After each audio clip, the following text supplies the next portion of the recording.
HJ boys basketball beat LCM 83-61, and the girls beat Livingston 103-10 with Molly Beaver scoring 19 points. In the NBA, Russell Westbrook was traded to the Washington Wizards for John Wall and a protected first-round pick in 2023. HJ's swim team has just started their season, so we talked to Coach Granger about how it's been progressing. Things are going good. We've had a little halt due to all of the COVID stuff, but we are getting back on track and we are getting some full time in, and we're excited about continuing with our season for as long as we can. Coaching the swim team has been very exciting, especially last year. We had a really good season. Everyone came out wanting to get new PRs each time we competed, and that's our same goal for this year. So being that we're having to deal with a lot of different things this season, it's been a little bit different, but it's still exciting. We're still wanting to end our season on a high note and have our best times that we can get.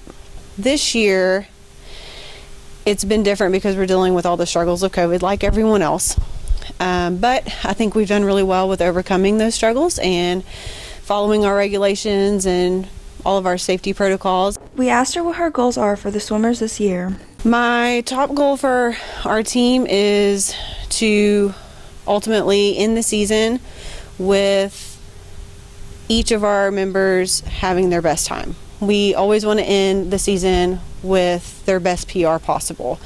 Every meet, I want them to get better. Every meet, I want their times to go down and just improve. This has been Olivia with the Hawk News.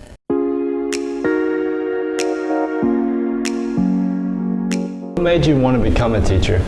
I think I've always had a desire to want to help kids, and teaching is one of those areas you can help them in a bunch of different areas, either academically or socially, or there's a lot of stuff in between that. What is your favorite memory as a teacher at HJ? I think here it had to be the first year we had our rocket class, watching the kids that we had put the work that they did in, and then having their rocket get up in the air, the look on their faces and the accomplishment that they had. That was one of those that'll stick with me for a long time, just watching achievement happen. How long have you been teaching? This is year 20 for me. It's been a while. Was teaching your original plan when you graduated high school? It wasn't. Like everybody, when you get out of high school, very few people know what they're going to do. And so you kind of use college to find what you're good at, what you want to do, and then what's feasible.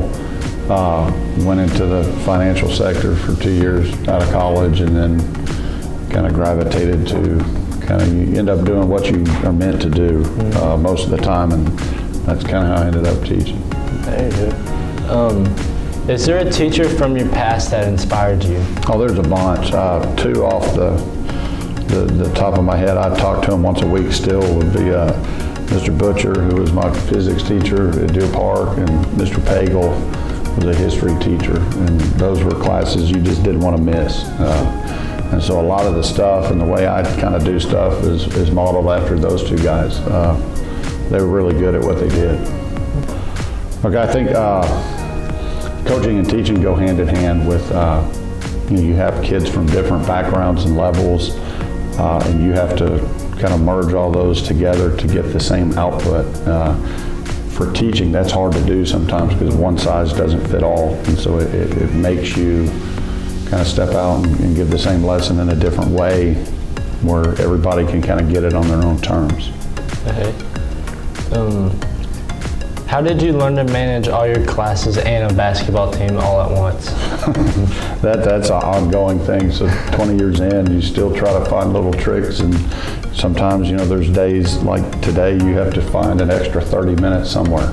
There's only so much time available, and so you have to plan meticulously kind of each minute that you have, which sometimes that's hard to do because especially when things change.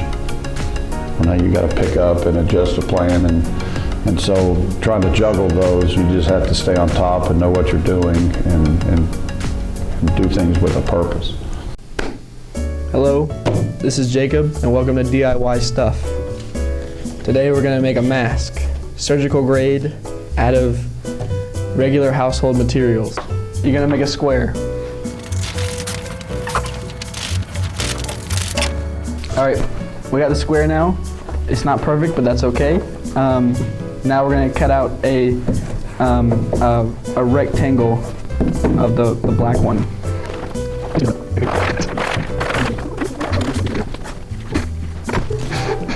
All right, now we got a nice long line, and you just gotta work off your work area.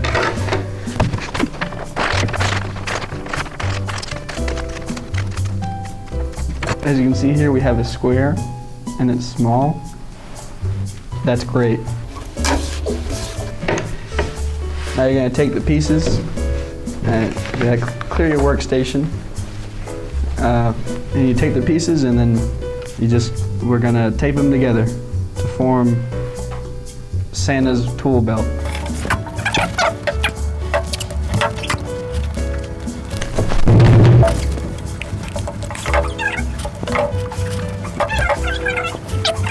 Boom. All right, next we're gonna make a cord. You're gonna take paper.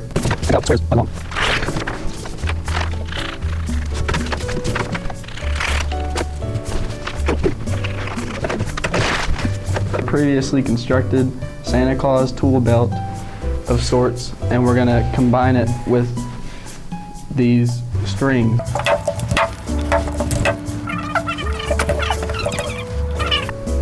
Now that you have taped the mask accordingly with the strings, you're going to attach it to the back of your head.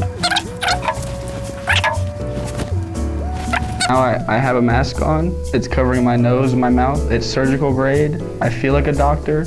I feel like I can rule the world. And I have the Christmas spirit. So, thanks for watching.